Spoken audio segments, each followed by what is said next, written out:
हमारी हुकूमत को कुछ पता नहीं है कि क्या हो रहा है या क्या होगा या कैसे चीज़ें चलेंगी। और other than that, Narendra Modi इसको समझ रहे हैं कि मैं ग्लोबल साउथ की रिप्रेजेंटेशन कर रहा हूँ। उन्होंने अपनी ग्लोबल साउथ की जो कहानी है वो भी एक्सप्लेन की है कि देखें जनाब, हम तो ग्लोबल साउथ के लोग हैं।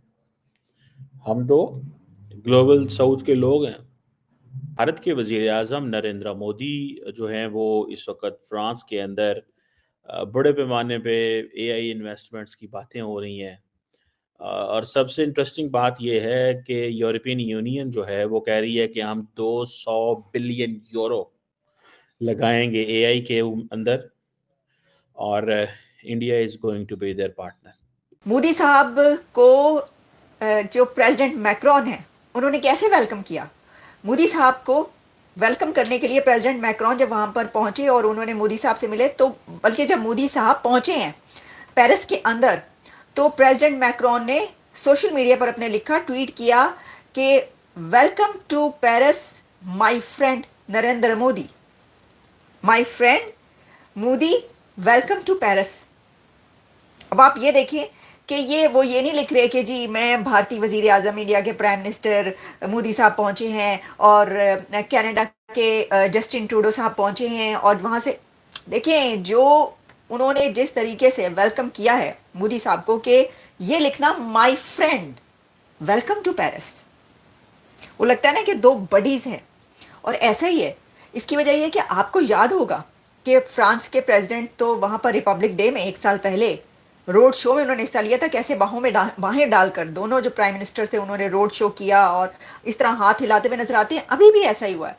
और ये कोई फर्स्ट टाइम तो है नहीं। देखें जो मोदी साहब हैं वो तो पहले भी कई एक बार फ्रांस जो हैं वो आ चुके हैं और ये सब कुछ पहले भी होता रहा है। लेकिन एक बार फिर, अच्छा, अलीजे पैलेस में हुआ ये कि जब एक ग्रैंड रिसेप्शन जो दिया गया वहां पर नरेंद्र मोदी साहब छाए रहे और उन्होंने बढ़कर जो new vice president of America JD Vance हैं उनको मिले, वो बहुत गर्मजोशी के साथ, और उनको वेलकम किया। और सिर्फ वेलकम नहीं किया बल्कि मोदी साहब ने जेडी वैंस साहब को ये कहा कि ग्रेट ग्रेट विक्ट्री, कॉन्ग्रेचुलेट किया, क्योंकि this is the first time.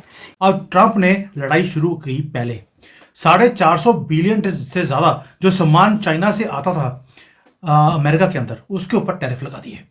अब आप देखिए, एक तरफ नहीं लगाया, तीन तीन तरह के टैरिफ लगा दिए हैं। पहले तो बोल दिया 10% tariff on everything which is coming from China. $450 billion के गुड्स के ऊपर टैरिफ लगाना यानी कि बैकबोन तोड़ना है चाइना की। कंज्यूमर इलेक्ट्रॉनिक्स हो, इंडस्ट्रियल मशीनरी हो, कुछ भी नहीं छोड़ा ट्रंप ने। उसके बाद एक रूल था यहां पर अमेरिका में, वही बाइडेन एंड पार्टी का बनाया हुआ, जिसको बोलते थे डिमिनिस। उसके अंदर था कि $800 से नीचे की अगर वैल्यू का कोई सामान होगा जो अमेरिका में इंपोर्ट होगा, उसके ऊपर ड्यूटी नहीं लगाई जाएगी। अब चाइना क्या करता था, $5000 का सामान है उसकी बिलिंग करते थे 799, ताकि टैक्स टैक्स ना लगे, और बाकी का 2 नंबर में पैसे वो ऊपर नीचे हवाले के थ्रू वो ट्रांसफर करवाते थे। इस लूप होल को उन्होंने यूज करके पूरे अमेरिका के अंदर चीप गुड्स को फ्लड कर दिया। अब इन सब कंपनीज के ऊपर भी टैक्स लगाया जाएगा, यानी कि दूसरी मार मारी ट्रंप ने चाइना के ऊपर। Indian prime minister Narendra Modi साहब पहुंचे हैं पेरिस और पेरिस में उनका बहुत ही शानदार इस्तकबाल किया गया है। ग्रैंड रिसेप्शन उनको एयरपोर्ट से लेकर और एयरपोर्ट से बाहर निकलने के बाद वहां पर उनका डायस्पोरा एज यूजुअल एक ऐसा रिसेप्शन था जो हमेशा ये ट्रेडिशन है कि इंडिया का प्राइम मिनिस्टर जब भी पूरी दुनिया में कहीं पर पहुंचता है तो उनका डायस्पोरा जिस तरीके से उनको वेलकम करता है, दैट इज फेनोमिनल, अनबिलीवेबल होता है। कि बहुत ठंड थी। अच्छा, भारतीय वजीर आजम ने अपने सोशल मीडिया पर यह लिखा कि बहुत सर्दी है, लेकिन इस सर्दी के बावजूद भी जो लोग हैं वो बिल्कुल उसी तरीके से आए, बल्कि बहुत बड़ी तादाद में वहां पर पहुंचे। तो एक तो ये कि उनका जो रिसेप्शन है बहुत ही ज़बरदस्त रहा। लेकिन इसकी हम कुछ जो बड़े पॉइंट्स हैं उसके ऊपर हम अभी बात किए लेते हैं। वो ये है कि जो ग्रैंड डिनर एक अलीजे पैलेस में दिया गया, तो अलीजे पैलेस में लाइमलाइट में रहे मोदी साहब। जय हिंद दोस्तों, जैसा कि आप सभी को मालूम है कि पीएम मोदी फ्रांस के अपने दौरे पर 3 दिन के दौरे पर और फिर उसके बाद अमेरिका जाएंगे। इस बात को लेकर अब सारी दुनिया में हलचल मच चुकी है। दरअसल पीएम मोदी फ्रांस में एआई तकनीक पर होने वाले सम्मेलन में हिस्सा लेंगे। और इस सम्मेलन में जिस तरह देखा जाए पीएम मोदी को रिसेप्शन दिया गया है और सबसे ज़्यादा इम्पोर्टेंस दी गई है, वो भी कहीं न कहीं पूरी दुनिया में चर्चा का विषय बन गई है। जिस तरह फ्रांस के राष्ट्रपति मैक्रोन ने पीएम मोदी को अपना दोस्त कहा और कहा कि मेरे दोस्त का स्वागत है, और साथ ही साथ डिनर में मोदी भी छाए रहे। अकेले मोदी ही ऐसे थे जिनके चारों तरफ सारी दुनिया घूम रही थी। इस बात को लेकर भी अब पाक मीडिया दरअसल भारत के इम्पोर्टेंस को एआई तकनीक में अभी नकारा नहीं जा सकता। राष्ट्रपति मैक्रोन ने ना सिर्फ अपने साथ बल्कि अमेरिकी उपराष्ट्रपति जेडी वेंस के साथ भी पीएम मोदी का राब्ता करवाया, जो कि पहली बार मिले हैं। दरअसल इस सम्मेलन में सारी दुनिया हिस्सा ले रही है और इसमें एक बात और देखने में आई कि कनाडा के पीएम जस्टिन ट्रूडो को ग्रुप फोटो में सबसे लास्ट में खड़ा किया गया। इस बात को सारा यूरोप समझता है कि पीएम मोदी के साथ उसके रिश्ते ठीक नहीं है। इसी बात को लेकर उसको भुगतना भी पड़ा। दरअसल पीएम मोदी की ये आवभगत देखकर सारी दुनिया हैरान है और परेशान है। इसी बात को लेकर अब अगला सम्मेलन भी दिल्ली में आयोजित होगा। इस बात को भी अब सारी दुनिया उठा रही है कि पीएम मोदी अपने भारत की प्रतिभा को कैसे भुना रहे हैं। दरअसल भारत में एआई के लिए भारत के युवाओं में जोश और क्रोश है और साथ ही साथ वहाँ के युवा इसको जानने की कोशिश भी करते हैं और इसमें पढ़ाई भी कर रहे हैं। इस बात को लेकर अब सारी दुनिया जानती है कि एआई टेक्निक जो कि दुनिया के काम आएगी, तो उसमें भारत ही दुनिया के काम आ सकता है। इसी बात को लेकर अब सारे फ्रांस में भी चर्चा तेज हो गई है कि पीएम मोदी इसका फ़ायदा भी उठाना चाहते हैं। दूसरी तरफ चाइना जैसे देश है जो एआई टेक्निक को इस्तेमाल तो कर रहे हैं और उसमें महारत हासिल करने की कोशिश भी कर रहे हैं, लेकिन वो दुनिया के लिए नहीं है, ये भी सारी दुनिया जानती है। सिर्फ भारत ही दुनिया को दे सकता है और भारत ने ही पहले दिया है। इस बात को अब सारी दुनिया भी जानती है और साथ ही साथ भारत के साथ संबंध भी अच्छे करना चाहती है।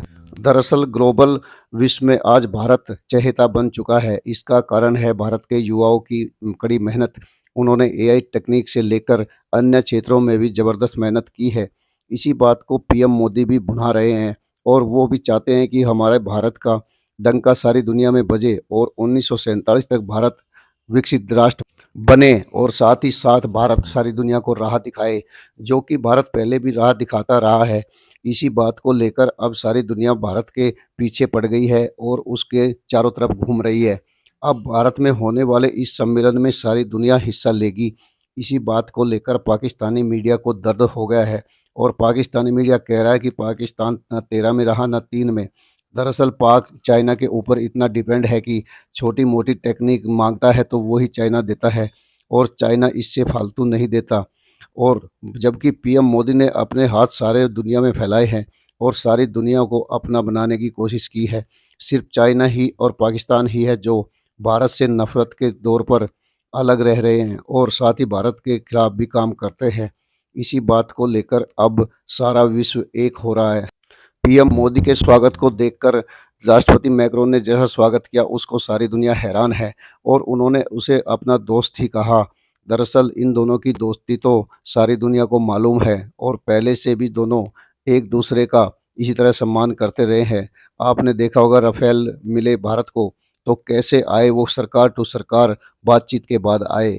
इसी तरह अन्य क्षेत्रों में भी भारत और फ्रांस एक दूसरे का सहयोग करते रहे हैं और अब पीएम मोदी जब अमेरिका का दौरा करेंगे तो बाकी बातें भी क्लियर हो जाएगी कि कैसे बाज़ार को नियंत्रित करना है और कैसे बाज़ार के ऊपर अपना फोकस करना है। दरअसल चाइना अमेरिका में 50,000 की चीज़ 7,000 में भेज रहा था और उसको फिर हवाला के ज़रिए ही पैसा लेता था। इस बात को भी डोनाल्ड ट्रंप ने अब बंद कर दिया है और डोनाल्ड ट्रंप ने जो उसके ऊपर प्रतिबंध लगाए हैं उससे भी सारी दुनिया में हड़कंप मच गया है। अब चीन ने भी दिखाने के लिए कुछ प्रतिबंध लगाए हैं लेकिन उसका कोई ख़ास असर नहीं होने वाला। अब दुनिया भी जान गई है कि चाइना ही वो फैक्टर है जो दुनिया को अस्थिर करेगा। इसी बात को लेकर अब सारी दुनिया में चर्चाएं तेज हो गई है कि अमेरिका पूरी तरह चाइना के पीछे पड़ गया है और भारत उसका सहयोगी है। दरअसल भारत के प्रधानमंत्री की पहली अमेरिका यात्रा के बाद ही ये क्लियर हो गया था। जैसे ही डोनाल्ड ट्रंप राष्ट्रपति बने तो उन्होंने न्योता भेज दिया पीएम मोदी को। इस बात से सारी दुनिया में ये चर्चाएं तेज हो गई है कि चाइना के खिलाफ कोई बड़ा एक्शन होगा, इसमें भारत मददगार होगा। और उससे पहले ही अमेरिका ने अपनी तरफ से काफ़ी कड़े प्रतिबंध चाइना पर थोप दिए हैं। अब देखना होगा कि चाइना इस चीज़ को कैसे संभालता है। दरअसल चाइना के अड्डे जहाँ जहाँ बने हैं उनको भी अमेरिका उखाड़ने में लगा हुआ है। इस बात से भारत की ही मदद होती है। दरअसल चाइना ने लद्दाख में जो किया था उसका नतीजा उसको भुगतना ही पड़ेगा। इस बात को अब पीएम मोदी के दिमाग में रहती है। दरअसल उन्होंने दूसरा प्लान तैयार कर लिया है जो अमेरिका के साथ ही पूरा होगा और इसमें चाइना ही गेड़े में आएगा, क्योंकि चाइना का ही सामान था जो चोरी छिपे अमेरिका और अन्य यूरोपीय देशों में बेचा जा रहा था, जो कि 700-800 के रेट में वहाँ भेजा जाता था और हवाला के जरिए उसके 50,000 रुपये चाइना पहुँचते थे। अब इस बात को चारों तरफ से बंद कर दिया गया है और ये आपस में सलाह भी बन गई है कि अब अगला एक्शन क्या होगा। अगला एक्शन कोई बड़ा ही होगा, इसमें कोई शक नहीं दिखता और भारत उसमें पूरा सहयोग करेगा। दरअसल भारत ने चाइना को उसी टाइम सोच लिया था कि चाइना को कैसे किनारे लगाना है। दरअसल चाइना ने कभी भी भारत के साथ उस तरह के संबंध नहीं बनाए, सिर्फ व्यापार संबंधों में ही संबंध रखे, बाकी उसके साथ सैनिक हरकतें करता रहा। इसी बात को लेकर अब सारे भारतीयों के मन में कहीं न कहीं उसके प्रति खटास है और ये खटास कम होने वाली नहीं दिखती। अब पीएम मोदी ने चारों तरफ से इस बात को घेर दिया है और ये बता दिया है दुनिया को कि चाइना ही वो फैक्टर है जो अमेरिका और यूरोप को डाउन करेगा। और चाइना इस बात की कोशिश में भी खूब लगा हुआ था, उसने अपने जाल चारों तरफ बिछाए हुए थे। दरअसल अमेरिका और चाइना में ये फ़र्क है कि जहाँ चाइना चोरी से काम करता है वहीं अमेरिका खुलेआम काम करता है। इसी बात को दोनों देश पसंद भी करते हैं। भारत भी ऐसी ही स्थिति में है, वो भी चोरी वगैरह नहीं करता। अब इस बात को समझने में चाइना को देर हो गई है। आपसे रिक्वेस्ट है कि वीडियो को लाइक व शेयर करें। धन्यवाद। इंडिया उनका पार्टनर है। This is what they have decided. 200 billion euro. और नरेंद्र मोदी ने भी अपनी स्पीच कर दी और अगला आपको पता है कि जो नेक्स्ट, ठीक है जी, जो नेक्स्ट एआई समिट है वो कहाँ होगी? वो इंडिया के अंदर होगी। इंडिया की ये वैल्यू एंड वर्थ है, मैं आपको ये बताता चलूं कि Canadian prime minister Justin Trudeau से बहुत दूर खड़े हैं। Canadian prime minister Justin Trudeau French president से बहुत दूर खड़े हैं। अगर मैं आपको ये दिखा सकूं, आप देखें कि मोदी साहब और फ्रेंच प्रेसिडेंट इकट्ठे खड़े हैं, फिर बाकी लोग हैं, और वो दाएं साइड पे आप देख रहे होंगे कि कैनेडियन प्राइम मिनिस्टर हैं, बिकॉज उनको पता है कि India has more worth and value than, so they do understand. India को उन्होंने, मैं देख रहा हूँ कि आज इंडिया और आज नरेंद्र मोदी जिस पैमाने पे खेल रहे हैं, जिस लेवल पे खेल रहे हैं, Pakistan need a lot of time to get into this. बहुत टाइम चाहिए, बहुत ही ज़्यादा वक्त चाहिए, थोड़ा वक्त नहीं चाहिए, बहुत ही ज़्यादा वक्त चाहिए। और वो अब देखें, जहाँ पे वो बात कर रहे हैं, नरेंद्र मोदी बात कर रहे हैं, अपनी मेडिकल रिपोर्ट्स की बात कर रहे हैं कि मैं एआई ऐप में डालूं तो ये मुझे सिंपल जुबान में बता देता है, किसी जार्गन के बगैर, कि मेरी हेल्थ की क्या पोजीशन है। अब नरेंद्र मोदी दुनिया को वो देखे ना, की नोट एड्रेस दे रहे हैं कि आर्टिफिशियल इंटेलिजेंस हमारी पॉलिटिक्स को तब्दील कर रही है, हमारी इकोनॉमी को, हमारी सिक्योरिटी को, हमारी सोसाइटी को तब्दील कर रही है। आई विश कि we can have this conversation in Pakistan के अंदर भी कोई एआई के हवाले से बात हो। यहाँ पे तो AI we have left it to few individuals. हमने तो एआई को सिर्फ फ्यू इंडिविजुअल्स के हक में छोड़ दिया हुआ है, बस दैट्स इट। ये रूल को खत्म कर दिया। और तीसरा, अभी आज ही उसने लगाया है 25% का टैरिफ एल्यूमिनियम और स्टील के ऊपर। और ये दो वो इंडस्ट्रीज है जो चाइना की बैकबोन है, यानी कि अमेरिका ने, ट्रंप ने चाइना की रीढ़ की हड्डी तोड़ने का पूरा प्लान बना लिया। वो क्यों बोल रहा हूं? चाइना की जो बैकबोन है वो स्टील इंडस्ट्री है और चाइना को मालूम था कि हमारे ऊपर टैरिफ आएगा ही आएगा, तो चाइनीज ने अपनी फैक्ट्रीज को कनाडा, मैक्सिको में लगाना शुरू कर दिया। अब ट्रंप ने बोल दिया वो चाइना से आए, मैक्सिको से आए, कनाडा से आए, कहीं से भी आए, स्टील और एल्यूमिनियम, मैं 25% टैक्स लगाने वाला हूं। यानी कि जो चाइना ने प्लान बी, सी बनाए हुए थे वो भी सारे धाराशाही हो गए हैं।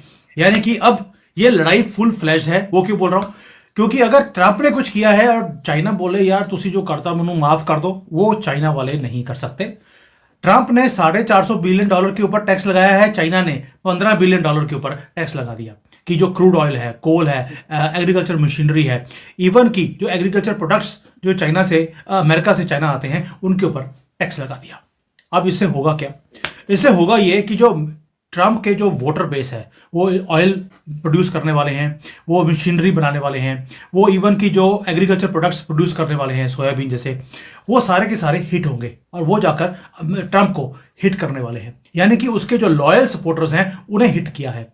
अगर ट्रंप ने चाइना की रीढ़ की हड्डी के ऊपर लात मारी है तो चाइना ने ट्रंप के जो सपोर्टर्स हैं, जो जिन्होंने उसको वोट किया, उनके ऊपर उसने लात मार दी। तो ये फुल फ्लैश वॉर है और ये अभी शुरुआत है।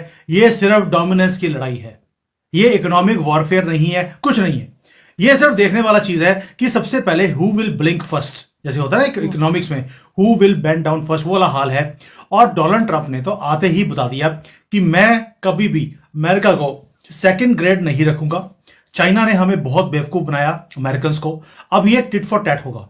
और बीजिंग ने बोल दिया कि भाई हमें तो दादागिरी करने की आदत है, अगर तुमने हमारे ऊपर टैरिफ लगाया हम तुम्हारे ऊपर टैरिफ लगा देंगे। बट गेम डिफरेंट है। देखने में लगता है कि टैरिफ की वॉर है, बट एक्चुअल में ये ग्लोबल इकोनॉमी के अंदर एक डोमिनेंस की लड़ाई है जो अमेरिका की शुरू से थी। चाइना ने चैलेंज किया, अब ट्रंप दोबारा से वो चैलेंज को फाइट बैक दे रहे हैं। आपने सुना पाक मीडिया कैसे पीएम मोदी के स्वागत पर रोना रो रही है। दरअसल ये यही नहीं, सारी दुनिया में पीएम मोदी को इसी तरह रिसीव किया जाता है। दरअसल आज दुनिया जानती है कि भारत के बिना वो आगे नहीं बढ़ सकते। भारत की आज दुनिया में वो वैल्यू है जो कभी किसी की नहीं हुई होगी। दरअसल इस बारे में अब दुनिया जान चुकी है कि भारत के बिना चलना कितना मुश्किल है। और साउथ एशिया में तो भारत ने तकनीक के हिसाब से आपको अपने आप को पहले नंबर पर रखा है। चाइना तकनीक तो बनाता है लेकिन कहीं ना कहीं उसका चोरी छुपे भी इस्तेमाल करता है। इसी बात को लेकर अब सारी दुनिया भी इस बात से सहमत हो गई है कि भारत ही वो देश है जो उनकी मदद कर सकता है। और भारत का चाइना से रिश्ता सारी दुनिया को मालूम है कि कैसा है और कैसा आगे रहेगा। दरअसल चाइना अपनी आदत से मजबूर है और वो अपने आप को बदल नहीं सकता। हाँ, इतना ज़रूर है कि नुकसान ज़रूर सह जाएगा लेकिन बदलेगा नहीं। इसी बात को लेकर अब विश्व ने अपना मन बना लिया है कि उसको नुकसान ही किया जाएगा और उसको झुकाया जाएगा। इस बारे में सारी दुनिया एक साथ लग गई है और उनमें सबसे बड़ा सहयोगी भारत है। भारत के प्रधानमंत्री का स्वागत फ्रांस में देखकर जहां चाइना और पाकिस्तान की जलन बढ़ गई है, वहीं सारी दुनिया इस बात से भी हैरान है कि पीएम मोदी को इतना बड़ा सम्मान दिया जाता रहा है। अब पीएम मोदी जब अमेरिका जाएंगे तो अमेरिका में भी इसी सम्मान की उम्मीद है। अमेरिका के उपराष्ट्रपति तो पीएम मोदी से फ्रांस में ही मिल चुके हैं। अब आगे बढ़कर देखना होगा कि 3 दिन बाद अमेरिका जाने वाले पीएम मोदी वहाँ क्या कहते हैं और क्या सुनते हैं और क्या समझौते होते हैं। इस बात पर सारी दुनिया की निगाहें लग गई है। सारी दुनिया हैरानी से देख रही है और उम्मीद से भी देख रही है कि पीएम मोदी के साथ डोनाल्ड ट्रंप की क्या बात होगी और क्या समझौते होंगे और क्या उसके मायने होंगे दुनिया के लिए। दरअसल दुनिया में जहां चीन जैसे देश भी मौजूद है, वहीं भारत जैसे देश भी मौजूद है जो दुनिया का साथ देने के लिए तैयार रहते हैं। लेकिन चाइना ऐसा नहीं करता। चाइना सिर्फ अपने ही फेवर में काम करता है और आज उसने सारी दुनिया पर शिकंजा कसने की कोशिश भी की है, लेकिन इस शिकंजे को तोड़ने में भी उसको भारत ही मदद करेगा। दुनिया की मदद के लिए भारत तैयार है और भारत आगे बढ़कर इस काम को करेगा, क्योंकि चाइना के साथ उसका 36 का आंकड़ा आज से नहीं है, जब से देश आज़ाद हुआ तभी से है। और वो पाकिस्तान के साथ अपना संगठन मजबूत करने में लगा रहता है। दरअसल पाकिस्तान जैसे सहयोगी के साथ जिसकी किसी की नहीं बन सकती, इसने बना रखी है, लेकिन अभी इसके भी पैर वहाँ से उखड़ने लगे हैं। अब देखना होगा कि विश्व में क्या होता है। वीडियो को लाइक व शेयर करने के लिए आप सभी का धन्यवाद। जय हिंद, जय भारत।